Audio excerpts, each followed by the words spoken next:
Moi, je vais prendre quelques exemples d'utilisation de l'intelligence artificielle dans les tâches que je réalise au quotidien et vous allez voir à quel point c'est très efficace. Les autres orateurs vont entrer en profondeur sur l'utilisation des outils, mais moi, je voudrais vous faire voir un peu le champ que vous pourriez explorer avec ces différents outils en fonction de votre secteur d'activité. Je vais commencer par ma formation de base parce que moi, je suis médecin et en tant que médecin, il y a beaucoup de tâches répétitives qu'on fait au quotidien. Et à un moment donné, ça commençait à me saouler. Je vais prendre quelques exemples de tâches répétitives que le médecin réalise chaque jour. Moi, je suis là à l'hôpital, je suis assis et je dois consulter un patient. Le patient vient devant moi et il commence à m'expliquer ses problèmes. Bien sûr, je suis un canevas qui s'appelle une observation médicale, partant de son identification, le motif de sa maladie, l'histoire de sa maladie, bref, tout ce qu'on appelle. Et je pose des questions au patient. Je dis au patient, voilà, qu'est-ce qui ne va pas? Ça a commencé quand il commence à m'expliquer l'histoire de sa maladie, il me parle de ses symptômes, il m'explique exactement comment est-ce que ça a commencé, je m'en vais l'examiner, ça me permet d'avoir d'autres informations sur d'autres signes, sur d'autres symptômes. Et puis après, je dois condenser toutes ces informations avec ses antécédents pour essayer de pouvoir formuler un diagnostic avec des diagnostics différentiels. Je dois rédiger ça dans un carnet. Ensuite, je dois proposer ce qu'on appelle une prise en charge, qu'on abrège PEC. Et dans cette prise en charge, je dois peut-être demander des examens complémentaires à réaliser. Je dois pouvoir proposer déjà peut-être des premiers traitements qu'il doit prendre, ainsi de suite.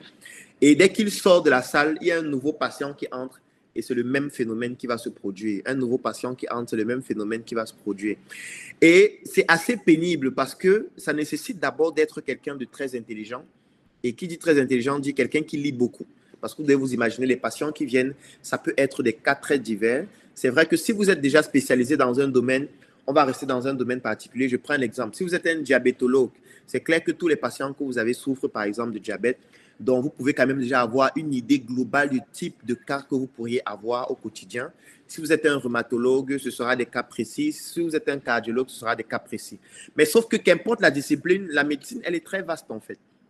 Rien qu'une discipline peut avoir 50, 100, 200 livres qui parlent de cette discipline-là de manière totalement différente avec des approches qui sont originales. Donc, vous, en tant qu'être humain, est-ce que vous pouvez lire tous ces livres? Est-ce que vous pouvez vous mettre à jour tous les jours?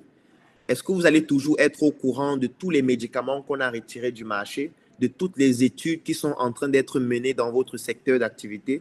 Est-ce que vous allez être au courant de toute l'actualité de la science dans votre domaine? Est-ce que vous pouvez tout connaître? La réponse, c'est non.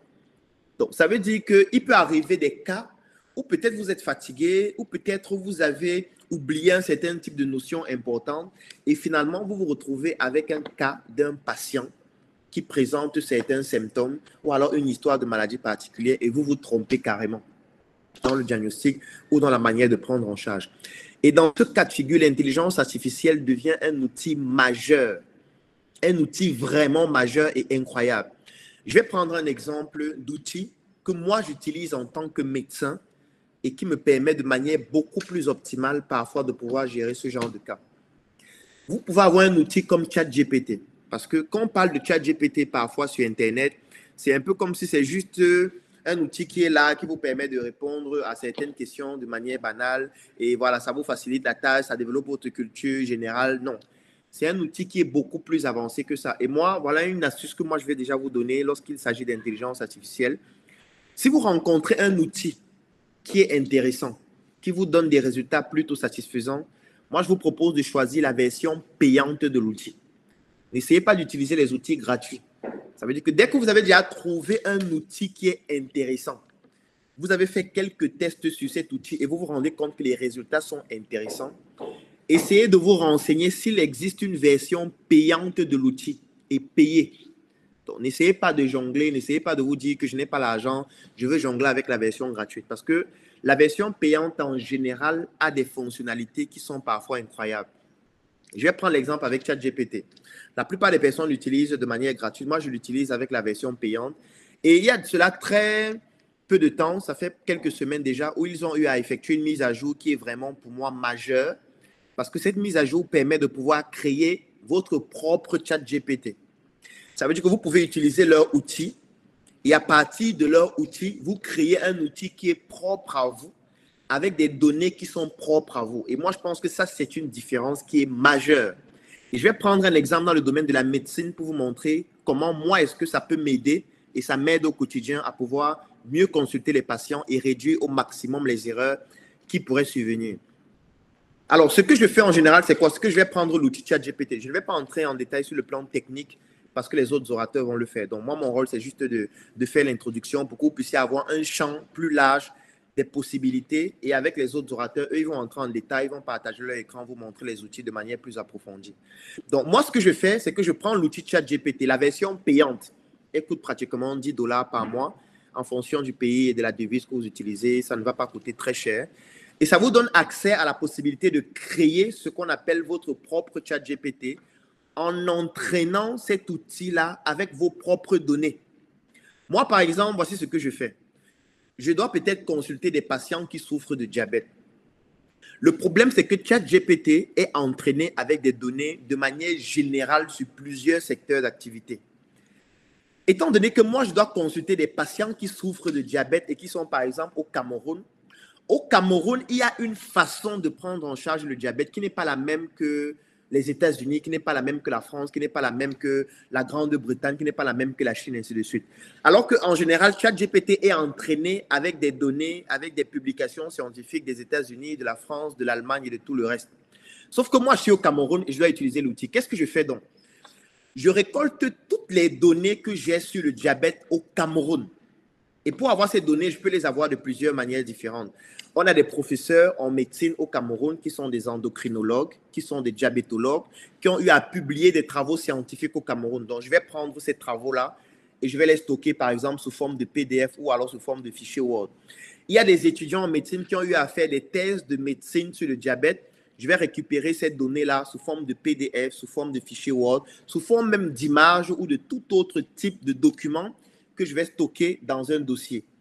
Je vais récupérer, par exemple, des livres qui parlent du diabète qui ont été rédigés dans l'environnement dans lequel je suis.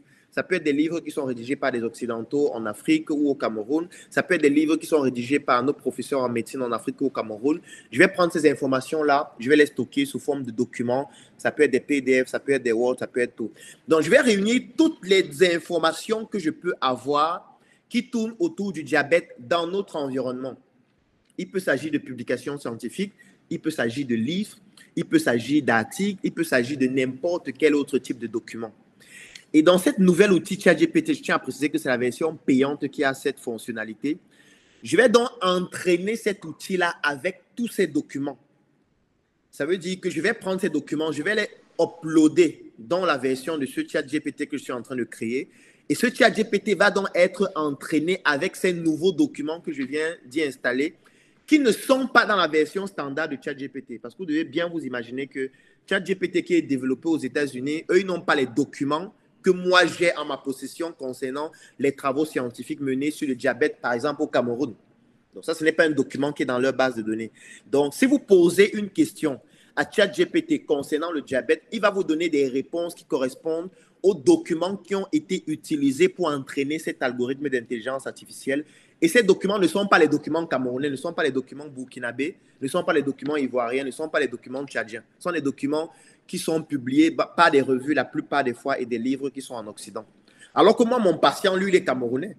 Et je dois pouvoir le prendre en charge en fonction de sa réalité, de l'environnement dans lequel il vit. Donc, je dois prendre en considération les études qui ont été menées dans notre environnement avec les patients camerounais pour le faire. Donc, je vais donc entraîner l'algorithme avec tous ces documents. Et quand je vais entraîner l'algorithme avec tous ces documents, ce qui prend quelques minutes, ça ne prend pas du temps parce que le temps, c'est juste celui de pouvoir uploader les documents. Si les documents pèsent beaucoup et en fonction de votre connexion Internet, ça peut prendre plus ou moins du temps. Mais si la connexion est très bonne et que les documents ne sont pas très lourds, en quelques minutes, ça peut être terminé. Donc, je vais donner un nom à ce GPT. Je peux l'appeler, par exemple, Dr Claudel Numbissier, diabète. Ou alors, je peux l'appeler comme je le souhaite, ou alors peut-être SOS diabète, ou tout ce que vous pouvez imaginer. Et maintenant, ce qui se passe, c'est quoi? C'est que quand j'ai un patient, je lui pose des questions en ce qui concerne sa maladie. Il me répond. Et quand il finit de me répondre, je peux très facilement entrer ces informations-là dans ChatGPT et je peux l'entrer de plusieurs manières différentes. Ça veut dire que je peux décider d'enregistrer notre conversation ou alors je peux décider d'activer le micro de ChatGPT parce que la version payante a la possibilité d'enregistrer un message vocal. Donc, je peux décider d'enregistrer le message du patient. Donc, je peux dire au patient, parle-moi de ta maladie. Pendant qu'il parle, j'enregistre. Et quand j'enregistre cette version audio-là, je l'envoie donc dans l'algorithme que je viens de créer. Et je demande à l'algorithme, avec une technique de prompt engineering, vous allez voir ça durant la formation, je lui explique que voilà un patient qui présente ce cas de figure qu'il vient de dire en audio. En fonction des informations que j'ai entrées dans les bases de données, avec les documents sur lesquels je t'ai permis de t'entraîner, qu'est-ce qu'il faudrait faire en termes de prise en charge par rapport à ce patient?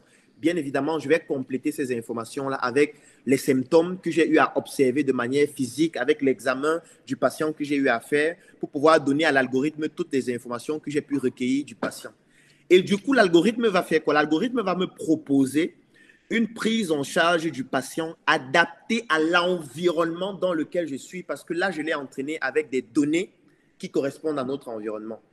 Et vraiment, pour moi, je ne sais pas si vous comprenez exactement ce que j'explique, mais c'est une révolution qui est exceptionnelle. Parce que qu'importe le secteur d'activité dans lequel vous êtes, cet outil peut révolutionner totalement votre manière de fonctionner. Je vais prendre un autre exemple dans un autre domaine. À l'heure où l'intelligence artificielle redéfinit les règles du jeu, êtes-vous prêt à transformer votre business? Êtes-vous prêt à devenir plus compétitif et à saisir les nouvelles opportunités? Rejoignez-nous pour une formation révolutionnaire sur 2 jours. Découvrez comment l'IA peut être votre atout le plus puissant afin d'exceller toute cette année 2024. Les 26 et 28 janvier, 2 jours qui vont redéfinir votre parcours entrepreneurial. Au programme, utilisation de l'IA pour faire un audit et définir une stratégie de développement, faire 5 fois moins de temps pour avoir 5 fois plus de résultats, développer sa notoriété et augmenter ses ventes avec l'IA, avoir des assistants robots, des conseillers personnalisés en comptabilité, marketing, affaires juridiques, 5 sessions inédites à découvrir avec des sous-unités. 10 places seulement sont disponibles en présentiel et en ligne. Ne manquez pas cette opportunité unique. 2 jours pour intégrer l'IA dans mon business en 2024. Ouvrez la porte à l'avenir de votre business dès maintenant. Cliquez sur le lien en commentaire pour vous inscrire.